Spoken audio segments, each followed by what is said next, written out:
तर नमस्कार मित्रांनो, स्वागत आहे तुमचं आपल्याच मराठी यूट्यूब चॅनलमध्ये. आणि आज आपण एका महत्त्वपूर्ण बातमीबाबत जाणून घेणार आहोत. तर मित्रांनो, डिझेलचे दर 123 पर्यंत वाढले, पेट्रोलच्या दरातही वाढ, बस आणि ट्रक मालकांना मोठा फटका.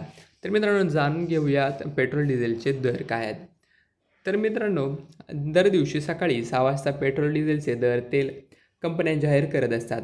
चला आता आजचे पेट्रोल डिझेलचे दर काय आहेत हे या व्हिडिओमध्ये जाणून घेऊयात. तर मित्रांनो, पेट्रोल आणि डिझेल आणि CNGचे दर रोजच्या जीवनात फार महत्त्वाचे आहेत. याचे दर वाढले की एक एक करून सगळ्याच गोष्टींचे दर वाढायला सुरुवात होते. सध्या जागतिक घडामोडींमुळे इंधनाच्या किमतीमध्ये मोठी हालचाल सुरू आहे. तणाव वाढल्याने कच्च्या तेलाच्या पुरवठ्यावर परिणाम झाला आहे. अमेरिका, इस्रायल आणि इराण यांच्यातील संघर्षामुळे परिस्थिती अधिकच गंभीर झाली आहे. याचा थेट परिणाम जागतिक बाजारावर आणि इंधन दरांवर होताना दिसतो.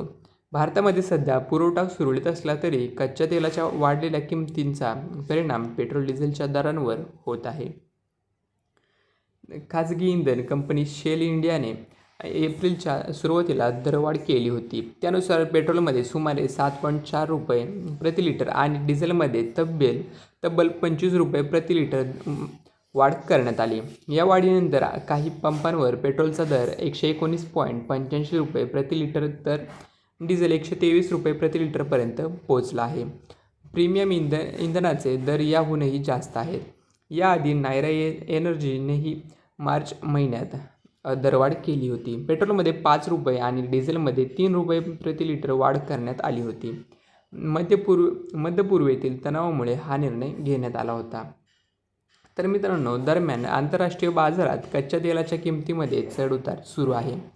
या युद्धापूर्वी प्रति बॅरल सुमारे $700 असलेला दर संघर्षानंतर $100च्या पुढे गेला होता. आता मात्र काही प्रमाणात घसरण होऊन तो पुन्हा $100च्या खाली आला आहे. इराणकडून होर्मुझ सामुद्रधुनी मार्ग पुन्हा खुला करण्याचे संकेत मिळत असल्याने बाजारात काहीशी स्थिरता येण्याची शक्यता आहे. तर मित्रांनो, आजचे देशातील पेट्रोल डिझेलचे दर इथे तुम्ही पाहू शकता. आणि याचबरोबर महाराष्ट्रातील प्रमुख शहरांमधील CNGचे दर देखील तुम्ही येथे पाहू शकता. तर मित्रांनो, व्हिडिओ आवडला असेल तर कमेंट करून नक्की कळवा आणि अशाच प्रकारच्या माहितीसाठी आपल्या यूट्यूब चॅनलला नक्की सबस्क्राईब करा. धन्यवाद.